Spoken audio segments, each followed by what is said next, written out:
Welcome to another episode of NASA Science Live, an opportunity for you to interact with NASA experts and have your questions answered in real time. I'm your host, Megan Cruz, and today we will talk about some of the extreme weather conditions we've been seeing across North America. In fact, just hours ago, NASA announced that July 2023 was the hottest month ever recorded on Earth. It was also the hottest July on record, according to NASA's global temperature analysis. If you have questions throughout today's show, you can send them in using the hashtag AskNASA on social media or drop them into the comments section wherever you're watching us today. Now, joining me now are two climate experts to discuss this record-breaking news and explain what we can do moving forward. Dr. Kate Calvin, NASA's Chief Scientist and Senior Climate Advisor, and Dr. Gavin Schmidt, Director of NASA's Goddard Institute for Space Studies. Thank you both for being here. Thank you for having us. Thank you. So again, today, NASA announced that July 2023 was the hottest month ever recorded on Earth. We know this and can say this with confidence because of NASA's global temperature record. Gavin, can you explain what this record is and what this July looks like in the context of that bigger picture? Absolutely. So NASA gathers information from weather stations around the globe, from ocean buoys, from ship records, from automatic weather stations, and it kind of knits it together to produce an estimate of the global mean changes over time. And we can do that accurately going back to roughly the mid-19th century. And what we've seen in recent years is ongoing global warming. But what we've seen specifically this month is that this July was so much warmer than all previous Julys. And because July itself is in fact one of the warmest months of the year globally, that means that it was the absolutely warmest month in that whole record, going back at least to the mid-19th century. One of the things that we also do is we can compare that to other estimates of what's going on through what are called reanalyses, which is the weather forecast models, or directly from satellite instruments. And all of those sources of information confirm that July was record anomalously warm across vast swaths of the globe. Yeah, and that graphic we really saw this July spike in comparison to all the other average changes we've seen in the record. How much more is this July that change than other changes we've seen prior?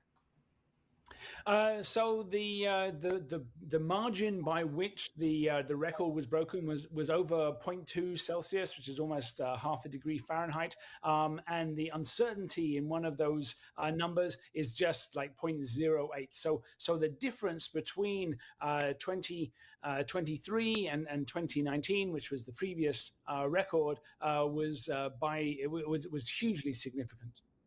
Yeah, big difference there. So we know we have the hottest month on record. Kate, how is the rising global average temperature and the climate change manifesting in these different kinds of weather, extreme weather we've been seeing across North America? Yeah, thanks, Megan. So climate change is more than just changes in temperature. There's other changes that we see in the Earth system, things like increases in sea level, declines in Arctic sea ice. We see changes in the water cycle, so you get more heavy precipitation events, heavy rainfalls, and in some regions, more droughts. We also see more extreme events like heat waves or wildfire. For something like a wildfire, climate change can affect both the fuel for fire, so it can dry out vegetation so that there's more that can burn. It can also produce fire weather, so conditions where it's hot, dry, and windy, and they're very conducive to fire. And climate change drives all of those. And at NASA, part of what we do is observe what's happening in different parts of the Earth system, both now and as it changes over time, so that we can study those effects and how they're changing. So for something like sea level, we have one satellite or a series of satellites that have been able to show us total sea level, so we can see how much sea level has risen all around the world. But we have other satellites that'll show us some of the contributing factors to that. So we have another set of satellites that have been able to show us changes in the mass of ice sheets. So as ice sheets melt, that water runs off into the ocean and contributes to sea level rise. And we're able to see those effects of climate change and how they're changing over time. So we have a lot of opportunities to track the effects, but then what are the causes, and how has NASA identified those causes? Right. So NASA is keeping track of the causes of climate change too, whether that's changes in greenhouse gas concentrations, changes in the activity of the sun, changes in the stratosphere because of volcanic effects, changes in the natural system, whether there's an El Nino or a La Nina. NASA is looking at all of those different elements as well. Atmospheric pollution, deforestation, all of that comes from NASA data, and then we can integrate that information using climate models, using statistical models to try and piece together what the fingerprints are of any of those different changes, and then fit those fingerprints to the evidence that we have. And when we do that, what we find is that the long-term trends that we're seeing, that you saw in that earlier graph, are all due to human activity.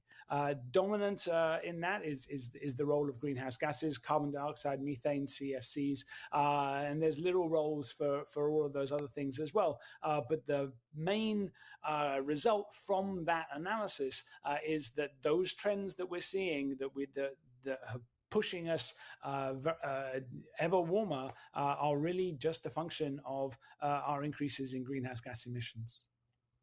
So, in being able to pinpoint, this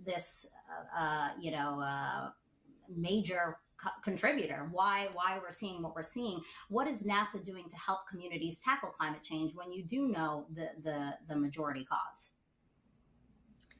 Yeah, thank you. So one of the things that we do at NASA is that we're observing the Earth. So we're seeing these changes, we're seeing what the Earth looks like now, as well as how it's changed over time.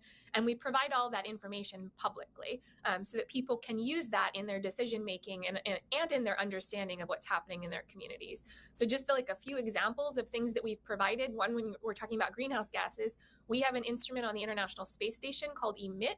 EMIT was designed to study mineral dust, which can reflect or absorb sunlight, but it also can identify methane superemitters. And so we're putting that information out publicly so people know where those methane plumes are coming from and can use that. We also have another tool called OpenET that's helping farmers better plan their irrigation. So it can tell how much water is coming off of their crops out of the soils and better plan when to put irrigation back in, and so that their crops will produce better crops going forward. And so we do all that information and make that all publicly available. We're also developing technologies that can help people respond to climate change. So everything from sustainable aviation to we do research in growing crops. Some of that's done on the International Space Station, but has benefits right here on Earth.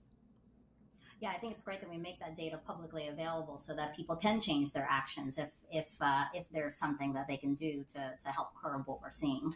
So we have a lot of questions already coming in from viewers watching online. Remember, you can submit questions using hashtag AskNASA or posting them in the comments wherever you're watching us today.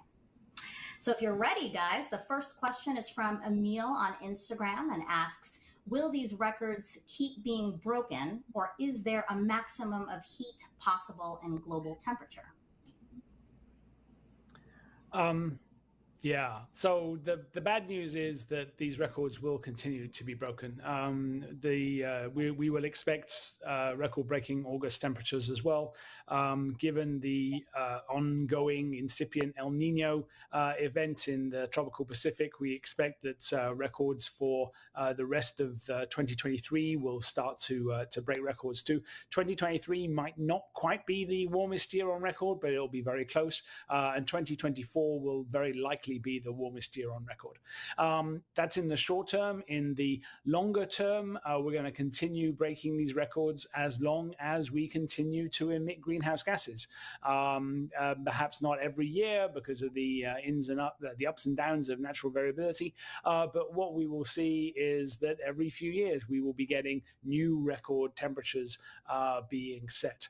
Now, is there an absolute maximum? That's a little bit hard to say. I think if you look at the other planets in the solar system, particularly Venus, it might be that maximum temperature is extremely uncomfortable for humanity and indeed all life. So unfortunately, there's no global thermostat that is going to suddenly come and make this all go away. Sorry. Yeah, and just to add to that, so there is a science community that looks a lot at projecting climate change into the future, and Gavin and I have both done a lot of work in that. And really, what you find from all of that work is that future warming depends on future emissions. And so they can look at how much warmer it'll get in the future, but there's a lot of options there because it depends on how much we emit between now and that point in the future. Thank you both for those answers. The next question comes from @TheSideOfTheSun on X and asks, why not just release actual temperatures rather than temp anomaly on the y-axis? That's a great question. So what is it that we're doing here? We're putting together an estimate of the global mean. Now, there's no one measurement that is the global mean temperature. You can't get that from space. You can't get that from a single station. And so when you want to look at what's happening at the globe altogether, you have to put together a lot of different raw data. So you can go and download the raw data that goes into these calculations. In fact, you can download all the code and you can just do the calculation yourself. And feel free to scoop us next month. But we're using the raw data and then we're just kind of stitching it together statistically to get a best estimate of what the global mean change is. And it's important to know what the uncertainties are in these things. So for the annual mean, it's around 5/100ths of a degree for the annual. For a monthly mean like this, it's about 8/100ths of a degree uncertainty because of that stitching process. And you can check whether different methods give you a different answer, and unfortunately they don't. So whether you look at the weather models, whether you look at the satellite data or the atmospheric temperature data or other people's methodologies, all of those things are lined up and are saying that July 2023 was record-breakingly warm. John Weigel on Instagram asks, how are scientists able to estimate climates thousands of years ago? Well, I might as well take that as well. So the instrumental record, as you could see in that graph, went back to roughly the mid-19th century. Our information about climates beyond that rely on what are called proxy records. So these are things like ice cores or tree rings or cave records or ocean sediments where there's some geophysical or biological factor that responds to the climate. For instance, we can see where the ice sheets used to be 20,000 years ago because they've left literal scars in the landscape that we can date, that we can assess. And so there's been a community of folks working on that kind of question for about the last 50 years. And so our estimates of what happened during the Holocene, what happened during the last ice ages, when it was last as warm as we think it might be back in the Pliocene or the Miocene or in the Cretaceous. All of those things are built from big networks of proxy data that have been put together relatively well, and we don't have the accuracy for those past data that we have for July during the modern period, but it does give you a sense of where we are with respect to that kind of context of change. Mm-hmm. Kate, why don't you take this next one from Brianna Rodriguez on Instagram? She wrote, what are the 3 biggest causes of climate change? We talked about the first one, but she's interested to see other causes. Yeah, so I mean, if you think about how warm it is on a planet, any planet, whether it's Earth or not, you've got an amount of sunlight that's coming in, and that has to do with how close you are to your star, the angle of the surface. Then you have some of that that's reflected back into space based on the color of the surface, and some of that that's absorbed or trapped. So greenhouse gases will trap heat. So on Earth, greenhouse gases, and namely carbon dioxide, methane, and some other gases are trapping heat. So when we have sunlight coming in, we're trapping a lot of that. There is some that's reflected back into space, and the color of the Earth's surface affects that. So darker colors absorb more heat, lighter colors reflect it. We also have things like the oceans will absorb some of the carbon. So when we burn fossil fuels on the Earth's surface, some of that goes into the atmosphere and is trapping heat. Some of it is absorbed by land and by ocean. If you look at numbers, so human activities are what's causing climate change on Earth now. So we can attribute the climate change we're experiencing. Greenhouse gases in particular actually lead to more warming than the total warming we experience, because other aspects of human activities like sulfur will reflect that and lead to a cooling effect. So I'd say if you're looking for the simple, human activities, principally greenhouse gases, are warming the planet, is probably the most straightforward way to say that. Mm-hmm. I think maybe if I just add very briefly. So in terms of the individual gases, the dominant thing is carbon dioxide, followed by methane, followed by chlorofluorocarbons, CFCs, and then ozone. And that's slightly balanced by sulfate emissions, nitrate emissions, and deforestation. But the two biggest things are carbon dioxide and methane. A few viewers are wondering about today's temperature announcement and if there are connections between this and the Tonga volcano eruption in the South Pacific last year. Could you explain? Sure. So one of the things that NASA does is that we look at all sorts of aspects of the Earth system, and one of the instruments on a satellite called Aura is the microwave limb sounder, and that is able to give us pictures of how much water vapor there is in the atmosphere, going all the way up from the tropopause to the mesopause. So very high up in the atmosphere indeed. And what that's shown is that the Hunga Tonga eruption added about 10% of the total stratospheric water vapor up to levels of 30, 50 kilometers above. And so we've been very interested in that. That's a unique thing that we have seen over the satellite era. And we've been looking to see what impact that has. It has a very clear impact in the stratosphere because the stratosphere is so dry. Water vapor is a greenhouse gas, so we expect it to nudge us a little bit towards warming. But the numbers, when we've done the calculations, are not very large. They are around 0.03 of a degree warming Celsius. And so that is enough to give us a little nudge, but it isn't enough to explain what's happening independent of all the other things that are going on. Gotcha. So July 2023 was 0.43 degrees Fahrenheit warmer than any other July in NASA's record. Laurel Darrow on Facebook asks, is that even statistically significant? Great question, and the answer is yes. So the anomaly, the uncertainty in any 1 month's anomaly is around 0.08 degrees Celsius, and this was about more than 0.2. So it's 2 or 3 times larger than the 95% confidence interval. So there's no question that this is a significant warming and that it is real. Right. El May on YouTube asks, has El Nino affected temperatures this summer? Do you want to take that one just for? Sure, just to mix it up. So in general, El Nino leads to warmer temperature in global average temperatures than La Nina. So 2022 was a La Nina year. It was tied for the 5th warmest on record. It was the warmest La Nina year yet. We are now entering into El Nino, but it's still early. So the warming that we're seeing now is greenhouse gas driven predominantly.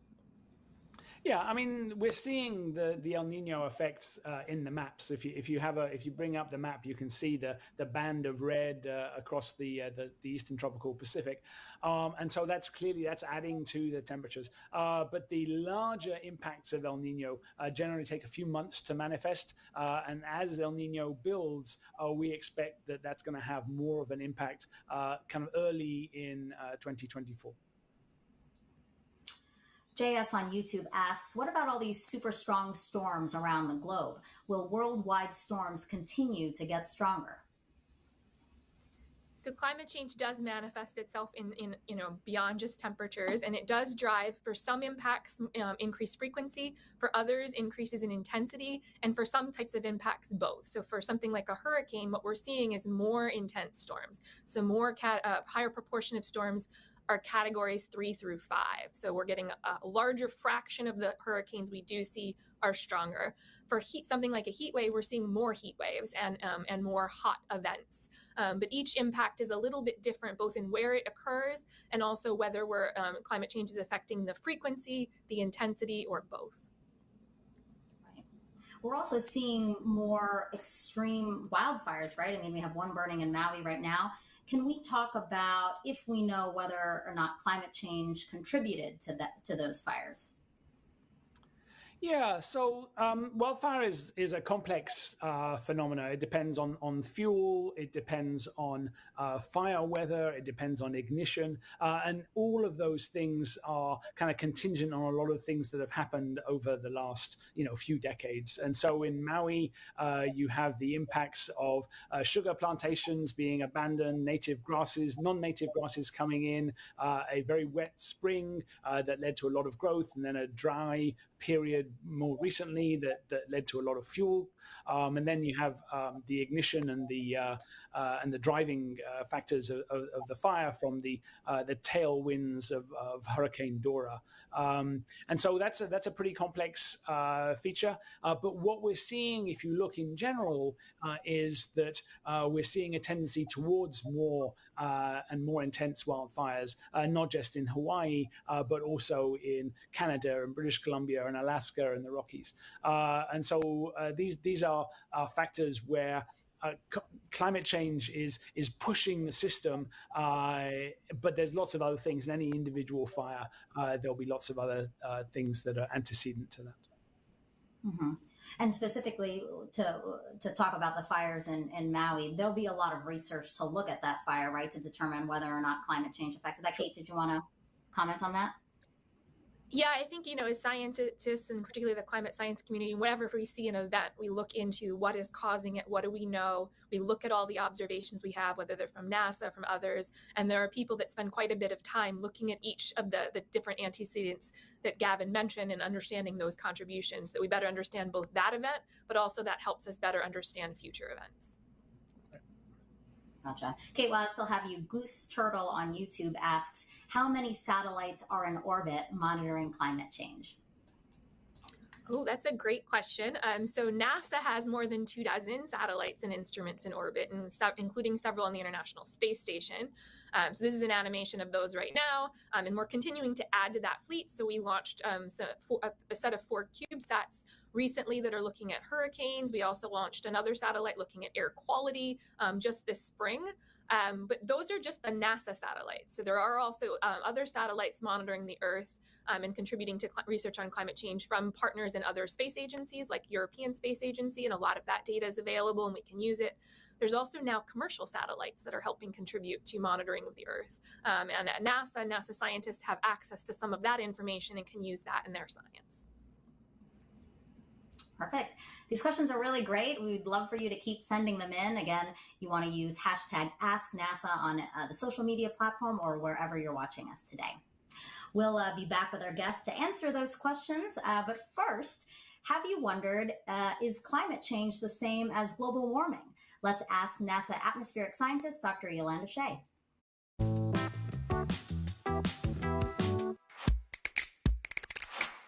Not quite. They each have their own meanings, but they are related. So what's global warming? We have seen an increase in the surface temperature averaged over the whole globe over the past century and a half, and that temperature continues to rise. NASA has analyzed data about the Earth's climate system from multiple sources that tell the same story. On a global scale, the Earth's surface is heating up because of the increasing amounts of heat-trapping greenhouse gases that have been released into the atmosphere from humans burning fossil fuels. That's global warming. Climate change is a more general term. It also refers to long-term changes over many decades or hundreds of years, but it includes all types of changes in the typical weather climate that can be and have been observed from regional to global scales. NASA has instruments that have observed a diverse collection of the current impacts of climate change, like decreases in ice in the Arctic, droughts, increasing wildfires, and increasing surface temperatures. These are all examples of indications of climate change. So is climate change the same as global warming? Not quite. They have their own specific meanings, but they are related to one another. You know, and one way we know they're related, right, is that greenhouse gases are causing both global warming and climate change. So Gavin, as our entire Earth system changes, what can we expect in both the short and long term? You touched a little bit on this earlier. Right. So right now we have a lot of factors that are kind of pushing us towards warmer temperatures. We've got the El Nino. We perhaps have the volcano. There's some changes in marine aerosols. Those things are kind of adding to it. That will that won't all continue on at the same level, and so after the next couple of years, we'll expect probably a slightly cooler year.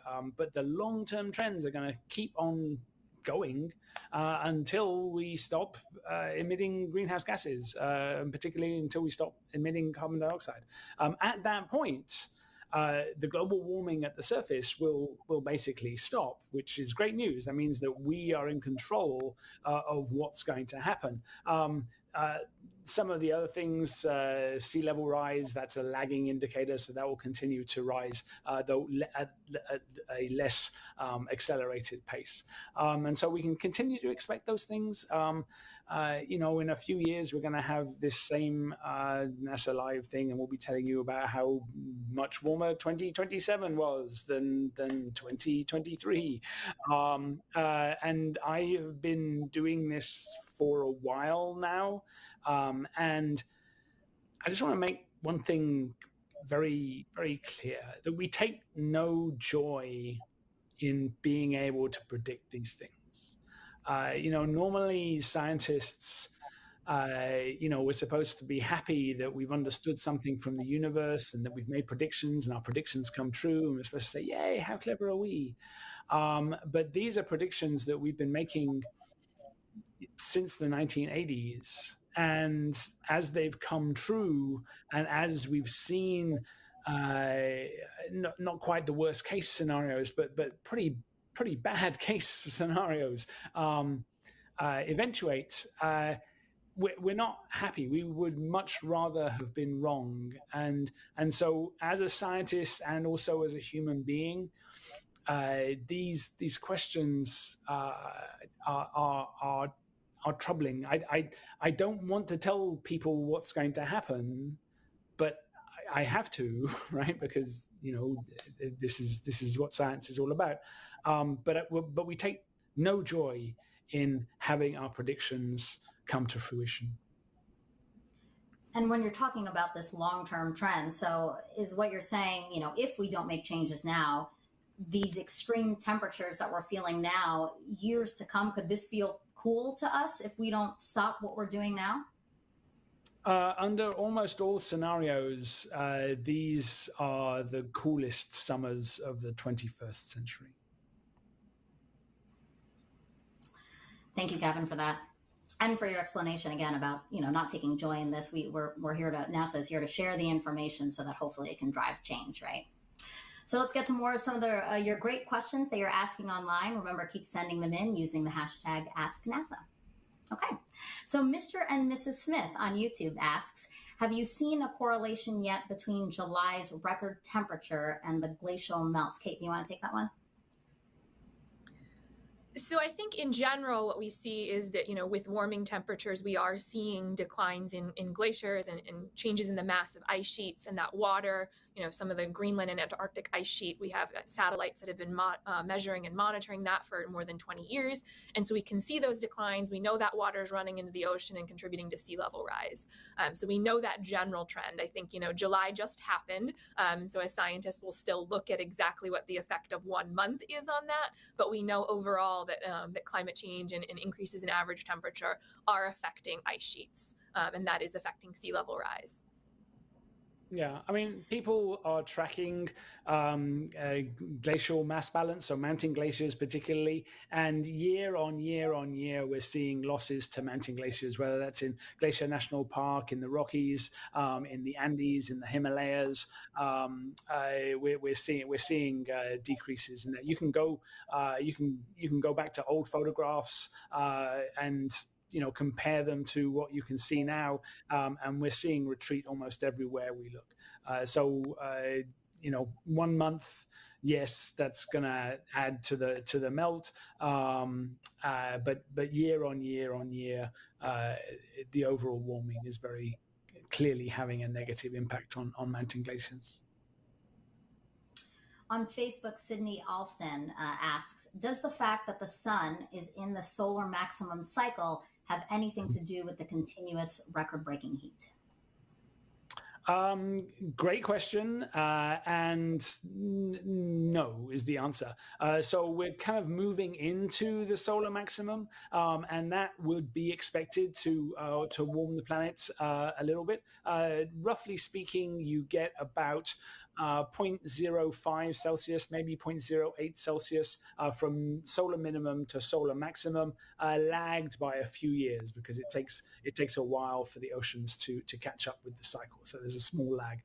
Where we are in the cycle right now, we're not really expecting anything other than a few hundredths of a degree Celsius. So it's kind of nudging us towards a warmer climate, in a cyclical way, but it isn't either driving the long-term trends or the scale of the anomaly that we're seeing this month.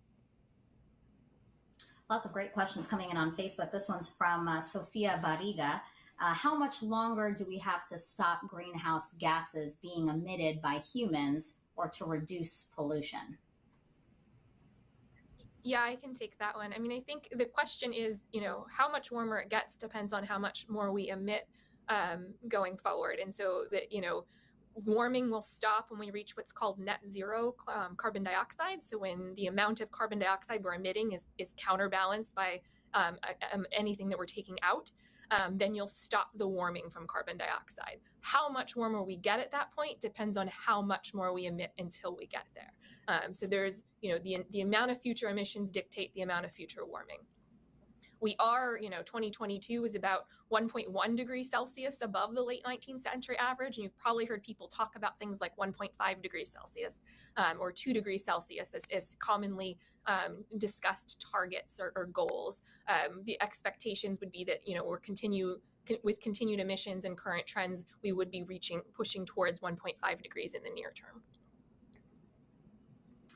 Manav on YouTube asks, are we seeing a shift in seasons in terms of time of the year they happen? Yes, we are. So in the Northern Hemisphere, we're seeing earlier springs, and we're not seeing the depths of winter that we were getting 100 years ago. And so that's shifting the timing of, leaf out, growing seasons, but also pests and insects and lake freeze and ice out. So it has kind of complicated effects on growing patterns. But yes, I mean, where we have the data to examine that, we are seeing shifts in the seasonal cycle as well. Wow, so many different effects. And these questions are great. Again, just like really getting into how much we're being affected, right, by global warming and climate change. So again, thank you for all these questions. The next one is Colleen on YouTube, and she asks, what is creating the increase in methane in our atmosphere? Kate, if you want to take that, or? I'll start. Methane has a number of different sources. So some of the sources of methane are things like leaky oil and gas pipes. So as oil and gas will leak methane out into the atmosphere. All other sources include livestock, wetlands, rice, and the different sources around the world. This animation is showing atmospheric methane, and you can see the darker colors are where it's predominantly coming off of. But there are different sources in different parts of the world that are contributing to atmospheric methane. Yeah, so atmospheric methane has more than doubled in concentration since the pre-industrial, and in the last decade has accelerated again. We're not really sure where that extra methane has come from. We think some of it is agricultural. We think some of it is a feedback, particularly from tropical wetlands. As they get warmer, they emit more methane into the atmosphere. So that's a feedback. It's an amplifying feedback on the system. But we're still emitting a lot of methane from human activities. And one of the targets that people have looked at is whether we can reduce methane emissions, for instance, that have been leaks that have been identified from the EMIT satellite that was mentioned earlier on. Can we reduce the human contributions to methane to kind of bring that down? And I think that, personally, I think that's a good target for us to be working towards. But there's a lot of very diverse sources, but we do need to keep track of that. And one of the things that NASA is doing is trying to help people really see where that methane is coming from, so that we can get rid of the largest emitters. Ahmed on X asks, how can individuals and organizations use NASA Earth data to make decisions about climate change mitigation and adaptation? We did talk a little bit about this before as well. Yeah, I can start on this one. So we have a number of different tools for different applications. So I mentioned earlier that we have a tool called OpenET that's targeting farmers and how they can plan their irrigation. We have another application called Power that uses solar and meteorological data to help inform things like renewable energy. So understanding the conditions that it might be suitable for wind or solar power. We have other applications like Firms, which you might have seen in the news recently. It can show you where fires are burning. And so we make all of this data publicly available. We put it out in different places. We have different user communities that already use it. But one of the things we're working on now is trying to make everything easier to use and easier to find, so that people have the information that they need when they need it. And part of that is a part of a broader open science effort at NASA, where we're making not just the data available, but also tools and resources. We're also moving more data into the cloud so that you don't necessarily need access to a supercomputer to process the information we have. We're putting more trainings out, including translating some of those trainings into Spanish language. And we've also opened an Earth Information Center. There's a physical space in DC, but there's also a virtual presence. And the idea is to help find the information so people understand what data we have and how they can use it. Yeah, let me throw in two more examples that we've worked with. One of the things that we've done is for the projections of climate change going forward, we've worked with NASA Ames to downscale that information to more local regions and produce diagnostics that are directly relevant to adaptation decisions. And we've worked with the NASA Sea Level Change team to produce projections at the coastal region that take into account land movement, that take into account regional sea level rise, so that you can have estimated changes to high tide levels in the 2040s and the 2050s that are important for planning decisions for infrastructure that's being built right now.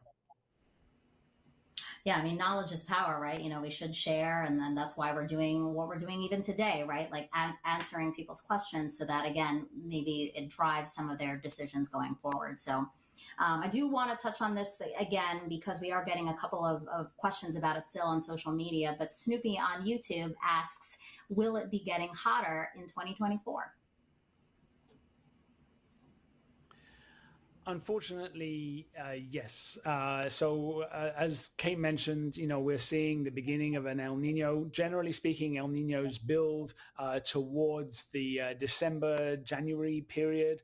And so we are expecting that that event will build over the next few months. And then there's a kind of a lag from what's happening directly in the Pacific to what's happening in the rest of the globe for various relatively complicated reasons. But the net effect is that when you start a year with an El Nino event, that year is generally above the trend line. And so we would be anticipating that 2024 would indeed be a record warm year, much like 2020, 2016, before that 2010, 2005, 1998. So this pattern has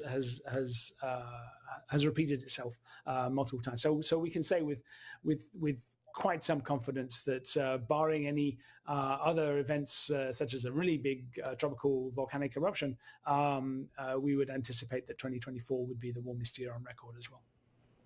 Mm-hmm.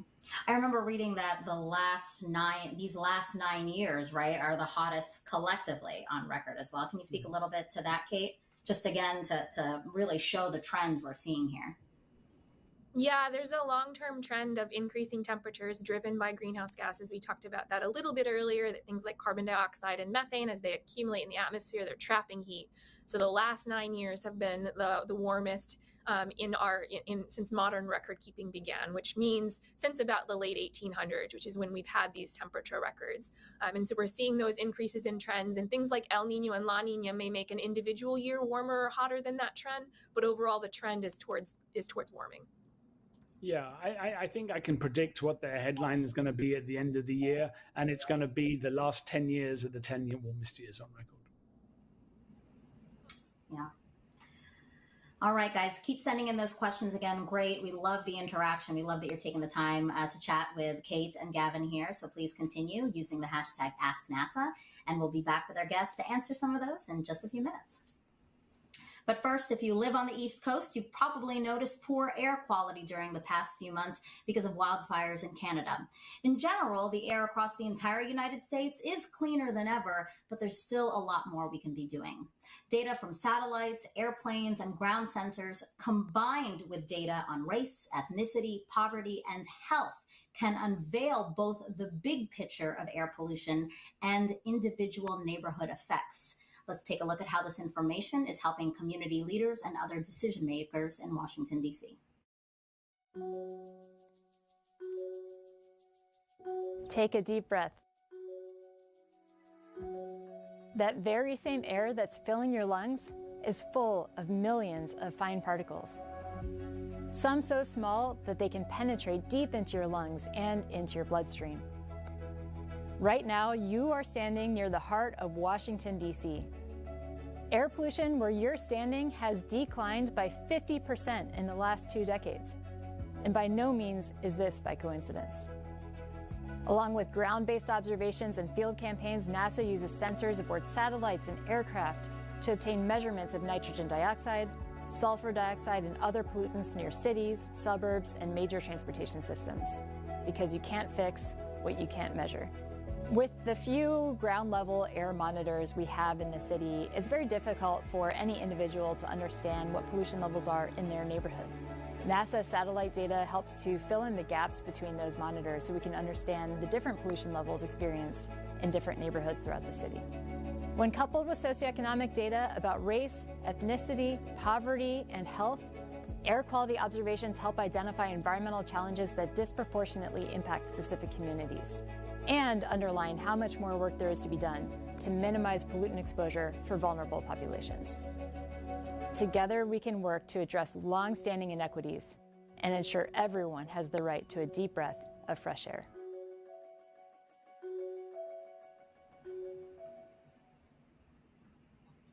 So let's dig a little bit deeper here. Kate, how is NASA data helping to give us that fuller, more detailed picture of air quality across the U.S., and why is it so important really to even drill down to those neighborhood levels? Yeah, thanks. And so as you saw in the video, some of the things we're doing is we're able to monitor air quality from space.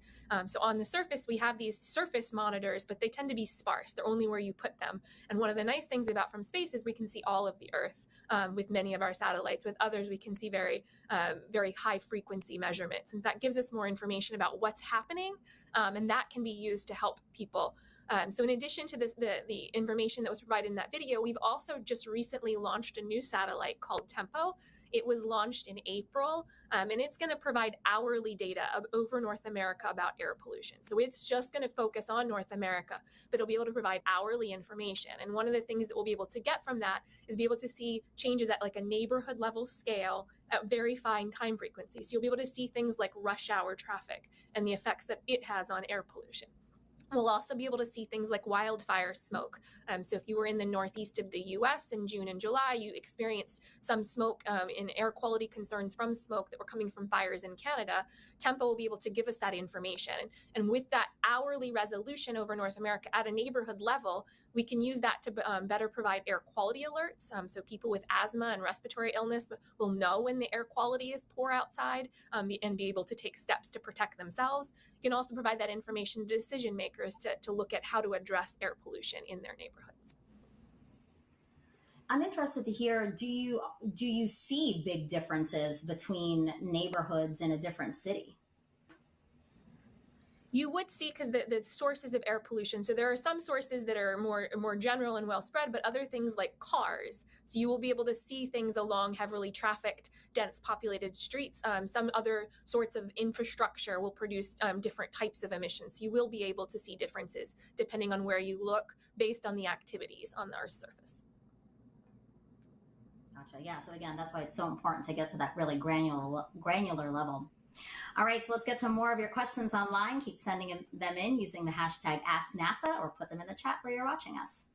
On Facebook, we have this question: with sea level rising, could this mean that certain areas of land will soon be covered by water in the future? And we also have a similar question from Pat on Facebook. He's asking, what inhabited areas will be most affected by the sea rise? He's heard that some of the island countries will be underwater. Yeah, I can take yes. this. And so there's. Oh. No. Go ahead. Go ahead, Kate. I'll start, Gabby, and then you can fill in. So sea level rise, and there's global sea level rise that we can measure and monitor, but there's different regional sea level rise, and that has to do with things like gravity, the movement of the land, whether it's rising or falling. One of the things NASA's done is provide a tool, the NASA Sea Level Change tool, where you can look at different coastal communities and you can see both how much sea level has risen in that area in the past. We also have an ability to look into the future. So you can see projections of sea level rise, and that'll give information to people about how much more they might experience for planning. And people have taken that kind of information and converted it into flood maps. So where might you see flooding? But there are different communities, based on the sea level that they're at right now, that even small amounts of sea level rise can have pretty devastating effects. Yeah, I don't have anything to add. That's fine. All right, Chris on X asks, when it's a cold winter, we hear the weather is different than the climate. When it's a hot summer, we hear this is a direct result of climate change. So which is it?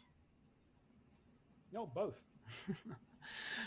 So if you look at the maps of any one month or any one year, you see structure, right? There are places that are a little bit colder, places that are a little bit warmer. But on average, what we're seeing is that there are many, many more places where it's warmer because of the underlying trends due to greenhouse gases than there are places that are cooler. So if you look at the map for July, there's a little slightly cooler patch in the Midwest and in Northern Europe. And some parts of Antarctica, but pretty much everywhere else is bright red, right? So the area that you're seeing, the increase in the amount of red on the map is a function of global warming, and so you still get weather, right? Weather hasn't gone away, but we're moving up, right? So the whole thing is kind of shifting towards those warmer temperatures. So there is a contribution to the July temperatures that will be just the weather, right? So there may be some aspects of, for instance, the North Atlantic temperatures that are contingent on just the pattern of weather that they've seen over the last year, but the overall trend and the overall impacts are indeed due to global warming and to the forced trend. So there's always going to be that noise on top of the trend, but the trend is very solid and is not going away anytime soon. So everything that you see is weather plus climate, and then the climate is pushing you towards warmer weather. Thank you for that clarification. Several people on social media have asked about whether measurements or whether where our measurements are taken affects how accurate the measurements are. So specifically, they want to know if our measurements are being taken at airport tarmacs, making the measurements seem artificially high. Who wants to take that question? Sure. I mean, so there's no airport effect that makes temperatures warmer. That's just nonsense. We do use greenfield sites. There's been a lot of inner city sites that have been affected by urban heating. They've been moved mostly out of the cities so that we're not including the urban heating, which is a local effect, in those global averages. And then we can evaluate how well we're doing at getting rid of those local effects by looking at the satellite data, right? If you look at the maps of the satellite data, that has no issue with where the stations are. It's everywhere. You see the same patterns. And so what we're seeing, the records that we're seeing broken, the trends that we're seeing, they're not a function of issues with local temperature stations. Right. Just to add to what Gavin said, and I think this is an important point that he's mentioning, is that we don't just use one way of observing or one way of understanding the Earth. Scientists are using multiple ways. So he's just talked about both surface stations and looking at satellite. They both show the same trends. We've also used models. So he talked about reanalysis. That's using weather models to understand the past. And so we use all of those because we want to make sure that we really understand what's happening. And when we see the exact same effect in multiple ways, that gives us much more confidence in it. Right, and there's different ways of processing this data. You can say, okay, well, let me eliminate these dubious stations. Let me not make any corrections. But every time you do that, you basically just get the same answer. And so there's multiple products. There's a product from Berkeley Earth that has a totally independent way of dealing with some of these non-climatic impacts in the weather stations. Comes up with exactly the same trends and anomalies. There's the Europeans, the UK Met Office has, again, an independent way of doing these things, and the correlations between these different time series are up at the 0.98, 0.99 level. Some viewers want to know, how long does it take to gather all of this data for the temperature updates? Yeah, so what we use, different national weather services produce different kinds of data that's used in different products. So they have daily data that they put out, the SYNOP data, which goes into the weather forecasts, and then at the end of every month they put out a monthly summary for each of their different stations. And so the data that NASA and NOAA are using is that monthly summary data, whereas the reanalysis and the weather forecasts use the daily data, and so they're a little bit different, and they have a little bit more information in the daily data, but we just use the monthly summaries, and so that takes a few days after the end of the month to come through. Generally speaking, we have a good estimate by the 8th of the month, and then there's usually a few late reports that come in, and so we wait about a week before we do the final test. But stuff will come in, over the next couple of weeks that refer to July, and so in a couple of months' time, when we redo it for August and September and December and the whole year, then things might shift a little bit as some of those stations report that have been a little bit delayed. But generally speaking, that's kind of well within our estimated uncertainty and doesn't really change very much. This is an interesting question. Ira wants to know, are you using the info obtained from other planets' climates to influence decisions here on Earth? So historically, the answer is yes. We had, for instance, measurements of aerosols in the clouds of Venus before we had measurements of aerosols on Earth. We knew more about the Martian ice cap than we knew about Antarctica. because of instruments that NASA had sent to these other planets. With that information, and as we kind of had a pivot towards what was called Mission to Planet Earth in the 1980s, we kind of turned those instruments down to look at what the Earth was doing. And so like a lot of the physics, a lot of the understanding came from the space program, came from planetary science. And now we're going back with the information that we've learned about how to model the Earth system. We are now applying that to the history of solar system planets through the history of the solar system, or to newly discovered exoplanets around different stars. What kind of climate are they going to have? How are they going to be? Are they going to be in the habitable zone for their particular star? And so we've seen, and I think this is one of the great things about NASA. We've seen this continuous interplay between planetary science, astronomy, earth science, the instrumental, the technology, and it all kind of comes together and plays off each other. So absolutely, we have used that information. We continue to use that information, and now we're kind of giving back so that we can have a better characterization of some of the wonderful new discoveries that we're doing in planetary science right now. Kate, Daryl Murdoch on Facebook is asking, is our planet nearing the tipping point of no return? A similar question from Richie on YouTube. Is there hope of fixing this problem?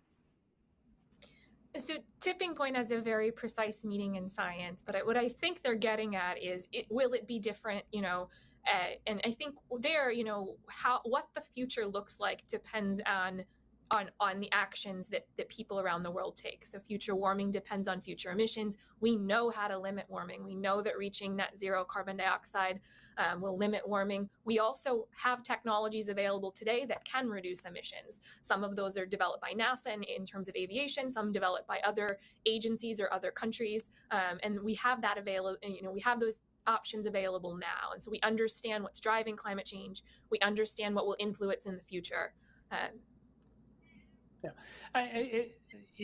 Perhaps the questioner is getting at the idea is, are things out of control? Are the feedbacks and the amplifying factors going to be so large that we can no longer control what's happening, and that it's out of our hands? And the answer is no. As best we can understand the situation, we are a long way from any kind of global tipping points that would make that true. And so what Kate says, let me emphasize that what is going to happen depends on what we do. And so we have agency. In other words, we what we do as a society is going to control what the temperatures are going to do, what the sea level is going to do, and how those impacts are going to affect us. So it isn't. We have not passed that tipping point, if you like. So we're running out of time. We only have 30 seconds left, but I do have this final question. How can NASA meet the scale of this challenge now that we've been talking about some serious challenges we have ahead with climate change? How can NASA meet the scale of this challenge, not only now, but in the future? And we'll start with Kate to give an answer for that. Yeah, I think a lot of the work we're doing to observe the planet, to understand the drivers, to project into the future and provide that information, continuing to do that, to expand that information so that we have more and we can provide it to people so that people understand what's happening in their communities and can better plan for their future. Kevin? Let me be totally honest. It is a real challenge to scale the information that we have available to all the different decisions and stakeholders that exist, not just in the US, but around the world. It's a massive challenge. And, we are looking to anything that will help us do that. We're looking towards artificial intelligence and machine learning. We're looking towards cloud computing. We're looking towards distributed systems. We're looking towards better visualizations. We're trying everything that we can to make that happen. And we aren't quite there yet. I think Kate would probably agree with this. We have some ways to go, but it is definitely the direction in which we are wanting to go. And anybody that has ideas or facilities or ways in which they can help that effort, we are absolutely willing to listen to that and work with folks all across the spectrum. Dr. Calvin, Dr. Smith, thank you so much for chatting with me and everyone who sent in questions today. It was really helpful. And again, when we are thinking about the future, it really starts with having this conversation, discussing what the science is showing us, and moving forward in a thoughtful way. So thank you both. Thank you. Thank you. All right, and thank you again to everyone who joined us online. I love that we were able to answer really so many questions from all of you, and they were really great questions. So again, thank you so much. And we hope you'll continue following NASA's efforts to study and protect our home planet. To stay updated, follow NASA Earth on Facebook, X, and Instagram. And remember, from space, sky, sea, and land, NASA provides detailed climate data and research to the world. All of this data is freely available to anyone, and you can access that information and more at climate.nasa.gov. Thank you, and we'll see you next time.